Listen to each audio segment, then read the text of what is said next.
नमस्कार साथियों, आशा करता हूँ आप सबकी तैयारी बहुत बढ़िया चल रही होगी। मैं विश्वास एक बार फिर से आपके सामने प्रस्तुत हूँ और आज के सेशन में भी हम लोग बात करेंगे हमारी आगे की स्ट्रेटजी के बारे में।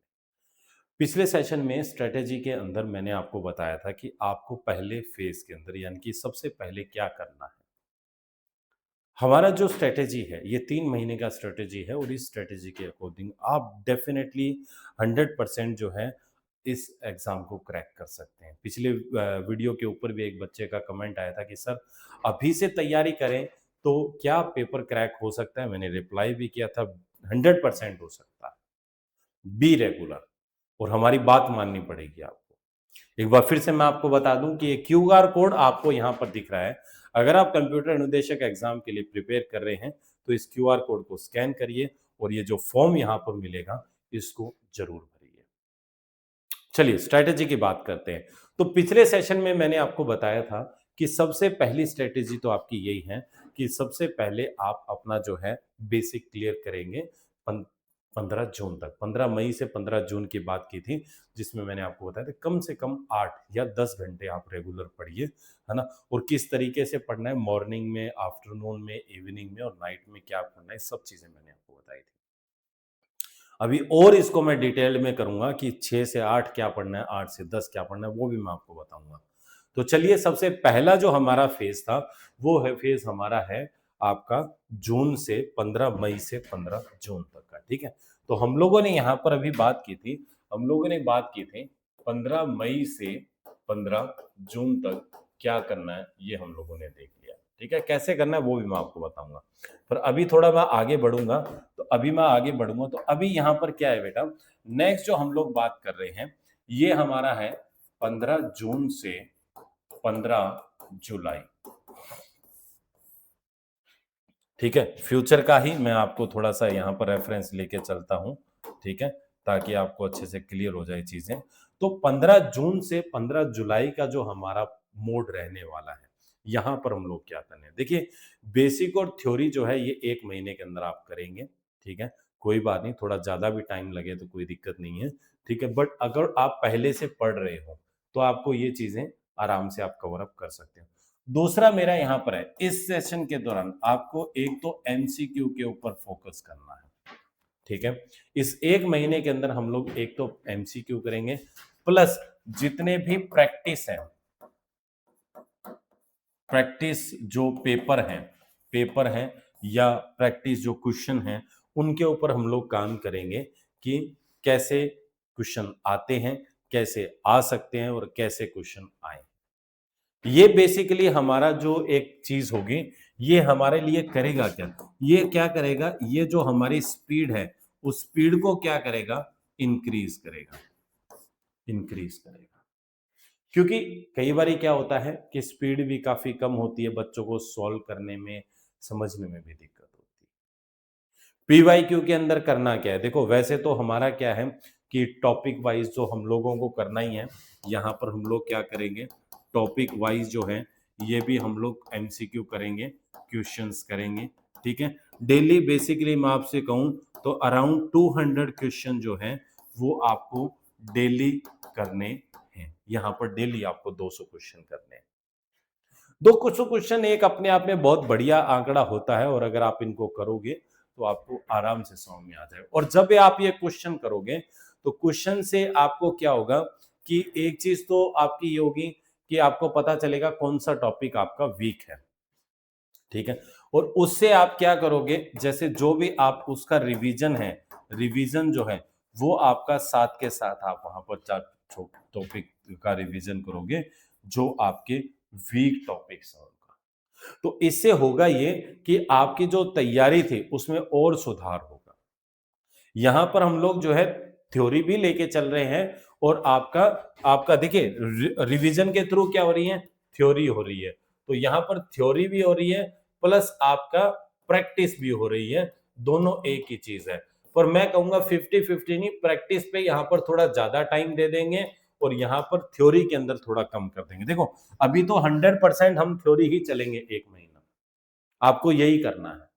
पर उस 1 महीने के बाद में थ्योरी के साथ में आपको प्रैक्टिस क्वेश्चन भी स्टार्ट कर देते, इसलिए मैंने कहा चलो 1 महीने के अंदर अगर आप नहीं कर पा रहे हो, कोई दिक्कत नहीं है, 2 महीने भी ले लो, कोई 2 महीने में तो आराम से कर लोगे। ठीक है? तो ये ध्यान रखना है। तो ये जब हमारा हो जाएगा, तो ये हमारा 1 महीने के अंदर देखो, जैसे मैंने कहा अभी पहले महीने में आपको क्या करना है वो कल बात की थी। सेकंड मंथ में क्या करना है वो अभी हमने बात कर लिया है। अब जो तीसरा मंथ हमारा रहने वाला है, ध्यान रखिएगा। तीसरा जो मंथ हमारा रहने वाला है, वो रहने वाला है 15 जुलाई से 15 अगस्त। ठीक है? ये हमारा फाइनल मंथ है, तो इसमें हमें और अच्छे से तैयारी करनी पड़ेगी। अब देखो, हमने मॉक टेस्ट वाले से स्टार्ट कर दिए हैं, बट यहां पर जो हम लोग वो करेंगे, देखो पिछले में हम वैसे भी जो मॉक टेस्ट किए थे सेम टू सेम यहां पर हम लग रखेंगे, पर यहां पर हम लोग क्या करेंगे, यहां पे हम लोग कंप्लीट सिलेबस के मॉक टेस्ट करेंगे। अब आपको इस महीने में क्या करना है, जैसे वहां पर चलो टॉपिक वाइज भी चल रहे थे, कोई दिक्कत नहीं है, चैप्टर वाइज चल रहे थे, दिक्कत नहीं है, सब्जेक्ट वाइज चल रहे थे, दिक्कत नहीं है। अब आपको कंप्लीट मॉक टेस्ट करने हैं, और यहां पर मॉक टेस्ट जो है आप ये मान के चलिए मिनिमम 3 से 4, है ना, पर वीक जो है आपके मॉक टेस्ट होने चाहिए। पर वीक, एक वीक के अंदर 3 से 4 मॉक टेस्ट होने चाहिए। मॉक टेस्ट की कम से कम जो है ये रिक्वायरमेंट है। जैसे 4 की बात करूं तो एक दिन छुट्टी करके अगर एक दिन टेस्ट करोगे तो आप आराम से 3 से 4 कर सकते हो। एक दिन ब्रेक लो, फिर एक दिन करो, क्योंकि जो ब्रेक हम लोग लेंगे उसके अंदर ये जो मॉक टेस्ट है इनको क्या करना है, एनालिसिस करना है इनका, कि कहां पर स्कोरिंग कम हो रही है, किस जगह पे स्कोरिंग हो रही है। देखो, अगर मैं फिर से ये कहूंगा कि यहां पर आपको एक प्रॉपर प्लान्ड वे में, एक प्रॉपर तरीके से पढ़ने की जरूरत है, स्मार्ट वर्क करने की जरूरत है, पेपर आराम से क्रैक है। तो अगर आप बात मानोगे, अगर आप मेरी चीजों पे, अगर इन चीजों पे, सब चीजों पे अगर आप मैं कहूंगा प्रैक्टिस करोगे वर्ड टू वर्ड, तो डेफिनेटली आपको फायदा मिलेगा और आपका एग्जाम भी क्रैक हो जाएगा। बस बात यह है कि ज्यादातर बच्चे बस इन सब चीजों को थोड़ा सा मानते कम है। तो यहां पर आपको यही करना है। देखो, थर्ड फेज में आपका सिलेबस हो चुका होगा, आपको केवल पीवाईक्यू करने हैं, और प्लस में क्या करना है, रिवीजन करना है। रिवीजन करना, रिवीजन तो करना है। देखो, आपके सारा जगह सारा कोर्स जो है वो आप डेली सब्जेक्ट वाइज लीजिए। डेली एक सब्जेक्ट, यानी कि डेली जो है वो क्या लेंगे, 1 सब्जेक्ट लेंगे। ठीक है, 1 सब्जेक्ट डेली। देखो, जितने भी सब्जेक्ट हैं उतने सब्जेक्ट लो आप, तो मंथ में 2 बार आपके पूरे के पूरे सब्जेक्ट हो जाएंगे, पूरा सब्जेक्ट लो आप। तो इस तरीके से अगर अपन पढ़ेंगे तो आपका आराम से हो जाए। देखो, सोने का टाइम कम करो। ठीक है, सोने के लिए आप कितने कितने घंटे चाहिए भाई, डॉक्टर कहते हैं 8 घंटे सोने के लिए सफिशिएंट होते हैं। ठीक है, कोई दिक्कत नहीं है। तो एक काम करो, देखो अगर मैं आपको टाइम डिवीजन में बता देता हूं, अगर आप 24 घंटे में से अगर आप -8 कर दो, और 8 घंटे कौन से हैं, ये है आपके स्लीपिंग टाइम। ठीक है, सोने के हैं, तो आपके पास कितने घंटे बचते हैं, आपके पास 16 घंटे बचते हैं। और ये 16 घंटे जो हैं ये आपके प्रोडक्टिव होने चाहिए, इनसे कुछ ना कुछ आपको प्रोडक्टिव मिलना चाहिए, ताकि आपका एग्जाम इजीली क्रैक हो सके। अब करना कैसे, चलो सोने का टाइम अपन डिसाइड कर लेते हैं। वैसे तो देखो, आपका 10 पीएम से लेके और 6 एएम तक आप आराम से सोइए, कोई दिक्कत नहीं है। 8 घंटे की नैप जो है ये सफिशिएंट आपके लिए। पूरे दिन नहीं सोएंगे हम, पूरे दिन नहीं सोएंगे। अब देखो, मैं यहां पर कहूं, अब आपको कि साहब खाना खाने का टाइम क्या होगा, ये क्या हो गया, वो क्या होगा, वो भी हम देख लें, कोई दिक्कत नहीं है। बट हमें यहां पर रेगुलर बेसिस पे पढ़ना है। सोने के अलावा भी कुछ समय आपको दे दूंगा, मैं आपको बता दूंगा कि भाई आप 1 घंटा सुबह रेस्ट कर लो, 1 घंटा दोपहर में कर लेना, 1 घंटा शाम को, 3 और निकाल दो। अगर 3 और भी निकाल देंगे तो भी आप देखिए कितने बचेंगे, 13 घंटे, और 13 घंटे दिन में पढ़ोगे तो कोई दिक्कत नहीं है। सबसे पहले जब आप जब सुबह उठो, ध्यान से रखना, सुबह जब उठते हो 6 से 8 बजे तक, 6 से 8 बजे तक, 6 से 2 घंटे ले लो आप, सुबह 6 बजे उठो, आप 6 बजे उठ कर, 6 बजे उठ के 6 से 8 बजे तक जो है, आप एक काम करो, जो भी आपने, जैसे अगर मैं यहाँ पर कहूँ कि आपका अगर 6 से 8 का टाइम अगर कहें तो ये सबसे गोल्डन टाइम होता है। तो इसमें 2 चीजें कर सकते हो आप। एक तो आप क्या है, कोई भी थ्योरी जो है ना, उसको आप पढ़ो यहाँ पर। जो भी आपकी थ्योरी है, जो भी आपका सब्जेक्ट है ना, चाहे आप फर्स्ट आप अगर सेकंड पेपर लें तो ज्यादा बढ़िया है ना, सेकंड पेपर पे फोकस करिए, है ना, क्योंकि आपका जो सब्जेक्ट है, जो सेकंड पेपर है ना, तो उस पे अगर आप फोकस करोगे तो ज्यादा बढ़िया रहेगा। 6 से 7, 7 से 8, 8 से 9 ले लो आप, 9 बजे तक ले लो, 3 घंटे तो कम से कम इसको पढ़ो आप। 6 से 9 बजे तक आप कम से कम ये थ्योरी वाला पोर्शन पढ़ो 9 बजे तक, ठीक है। 9 बजे तक आप 9 से 10 1 घंटा ब्रेक ले सकते हो, कोई दिक्कत नहीं। 9 से 10 1 घंटा ब्रेक ले लो। फिर एक काम करो, 10 से 12 बजे तक, 10 से 12 बजे तक आप क्या करो, जो भी आपने, देखो हर 2-3 घंटे के बाद में थोड़ा गैप ले लो तो कोई दिक्कत नहीं है, थोड़ा सा रिलैक्स भी हो जाओगे और तरीके से पढ़ भी सकते हो आप।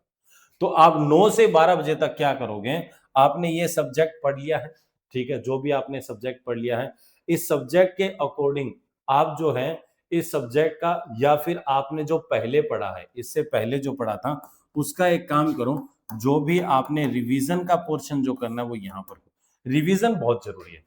अब मैं ये रिवीजन कौन सा करना है, ये प्रीवियस डे वाला जो है, ये आप रिवीजन करेंगे यहाँ पर, जो भी आपने इससे पहले पढ़ा है, जैसे एक वीक में पढ़ा है, जो भी पढ़ा उसको अच्छे से देखो। तो आपने क्या कर लिया, रिवीजन कर लिया, थ्योरी पढ़ ली है। अब चाहो तो आप 12 बजे लंच कर लो, 12 से 1 बजे तक आराम से फ्री हो जाओ।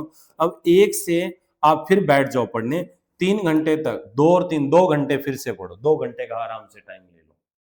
2 घंटे तक अब आप क्या करोगे, केवल और केवल एमसीक्यू करो, क्योंकि आपने नया टॉपिक भी आपने पढ़ लिया है, रिवीजन भी कर लिया है, तो अब आप एमसीक्यू करने के लिए तैयार हो। 1 से 3 बजे तक 2 घंटे बैठ के भयंकर बढ़िया वाले एमसीक्यू करो, बढ़िया वाले एमसीक्यू करो। आप चाहो तो आप 3 नहीं, आप 3 घंटे लीजिए, इसमें एमसीक्यू में 3 घंटे ले सकते हैं। आप 4 बजे तक करिए, आप कोई दिक्कत नहीं है, 4 बजे तक कर लो। एक काम करो, 3:30 तक कर लो, आधे घंटे रेस्ट कर लेना, ठीक है। 1 घंटा, आधे घंटे, एक से लेके और यहाँ पर 3 साढ़े 3 बजे तक आप कर लो, आधा घंटा रेस्ट कर लो। थक गए हो कोई बात नहीं, मेरे को पता है थक जाओगे। फिर 4 से 6 घंटे, 2 घंटे दोबारा बैठोगे आप, 4 से 2 घंटे, ठीक है। अब यहां पर आपको क्या करना है, जैसे आप इसके अंदर, आप जैसे आपने जो भी सब्जेक्ट यहां पर पढ़ा था, जैसे आपने जो भी सब्जेक्ट थ्योरी पढ़ी है ना, आप अब यहां पर फिर से आप क्या करोगे, आप यहां पर क्या करोगे, 4 से 6 2 घंटे हैं, तो यहां पर 1+1 में डिवाइड कर रहा हूं। 1 घंटा आपका फर्स्ट पेपर को दे दो और 1 घंटा आप सेकंड पेपर को दे दो। और अब ये आपके ऊपर डिपेंड करता है, अगर आपका सेकंड पेपर बढ़िया चल रहा है तो ये 2 घंटे टोटली आप डेडिकेट कर सकते हो आपके फर्स्ट पेपर को, ठीक है। अदरवाइज 1-1 घंटा कर लो, ठीक है। आपके ऊपर डिपेंड करता है, अगर आप चाहें, जैसे मान लीजिए अब यहाँ पर क्या है, ये 4 से 6 का जो टाइम होता है ना, ये थोड़ा पढ़ने का टाइम होता है, पढ़ सकते हो आप इसमें, इसलिए 2 सब्जेक्ट ले लो इसमें। 1 आवर जो है आप इसमें राजस्थान जीके पढ़ सकते हैं, ठीक है, राजस्थान जीके पढ़ सकते हैं, और बाकी 1 आवर जो है वो आपका इसका टेक्निकल पोर्शन पढ़ सकते हैं। उसके बाद में जब 6 बज जाएंगे तो आप यहां पर अब जो है 7 से 8 बजे तक क्या करेंगे, 7 से 8 बजे तक अब आप यहां पर 1 घंटा जो है, अब आप मैथ्स पढ़िए, मैथ रीजनिंग पढ़िए, कैलकुलेटिव पोर्शन है और बढ़िया मजा आएगा इसको पढ़ने में। 7 से 8 बजे तक आप आराम से मैथ्स वगैरह पढ़िए, 1 घंटा पढ़ लो, कोई दिक्कत नहीं है, सफिशियंट है, ठीक है। 8 से 8:30 ले लो, कोई दिक्कत नहीं है। अब 8 से 9 आप खाना पीना खाओ आराम से, थोड़ी देर रेस्ट करो, कोई दिक्कत नहीं है। और उसके बाद में 9 बजे फिर से बैठोगे आप, 8 से 9 खाना खा के 9 बजे बैठो, 9 से 10 1 घंटा जो है, 1 आवर जो है, ये आप क्या करोगे, एक तो आप करोगे बेटा इसमें करंट अफेयर को थोड़ा सा देख लो, करंट अफेयर को देख लो थोड़ा सा, 15-20 मिनट देख लो, 15-20 मिनट देख लो, ठीक है। उसके बाद में जो रिमेनिंग आपके जो 40 मिनट के अप्रोक्स रहेंगे, इन 40 मिनट के अंदर आप रिवीजन करोगे, रिवीजन करो, ठीक है। जो भी आपने उस दिन में पढ़ा है वो 20 मिनट के अंदर, 20 मिनट कर लो आप, रिवीजन कर लो, 40 मिनट हो गया। और अगले 20 मिनट के अंदर जो है, ये आप क्या करोगे, ये नेक्स्ट डे का प्लान करोगे आप, कि कल क्या पढ़ना है। ऐसा नहीं होना चाहिए कि आप सोचो पढ़ने, पहले सोचने में टाइम लगा दो अगले दिन सुबह कि आज क्या पढ़ूं। तो अगर देखो मैं फिर से बताऊं, अगर आप इस तरीके से डिवाइड करके पढ़ोगे, अब इसके अंदर आपने क्या किया है, आपका देखो दिन में रेस्ट भी हो गया है, खाने का भी टाइम निकाल दिया, मोबाइल नहीं चलाना है, मोबाइल को छोड़ दो, आप मोबाइल को छोड़ दो, मोबाइल अगर चलाना है तो पढ़ने के लिए चलाना है। 2-3 महीने छोड़ दो, अगस्त पेपर के बाद में चलाना जितना चलाना हो, ठीक है। तो सुबह भी आपने 3 घंटे थ्योरी पढ़ी है, रिवीजन आपने किया है, फिर आपने सारी चीजें पढ़ी है, और शाम को सोने से पहले 20 मिनट और आपने देख लिया आज आपने क्या पढ़ा। यहाँ तो आप पिछले दिन का पढ़ रहे हो, यहाँ आप सेम डे का पढ़ रहे हो, और अगले दिन फिर ये रिवीजन कर, पर डे का यही शेड्यूल रखो।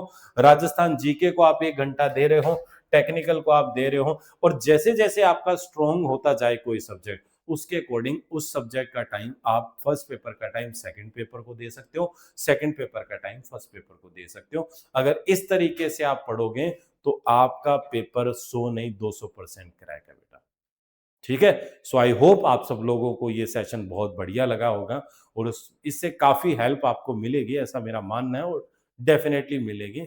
तो बेटा बढ़िया तरीके से रेडी हो जाइए, कमेंट जरूर करना, कोई भी दिक्कत हो, कोई भी आपको डाउट हो, आप कमेंट करिएगा, मैं उसका जवाब दूंगा, ठीक है।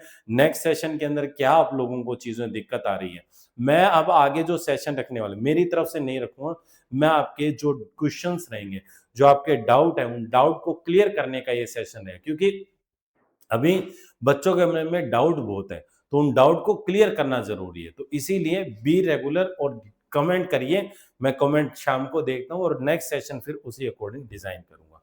एक चीज यहां पर मैं और कहूंगा कि अगर आप कंप्यूटर उद्देश्य के लिए प्रिपेयर कर रहे हैं, तो ये जो क्यूआर कोड है, इस क्यूआर कोड को जरूर स्कैन करें।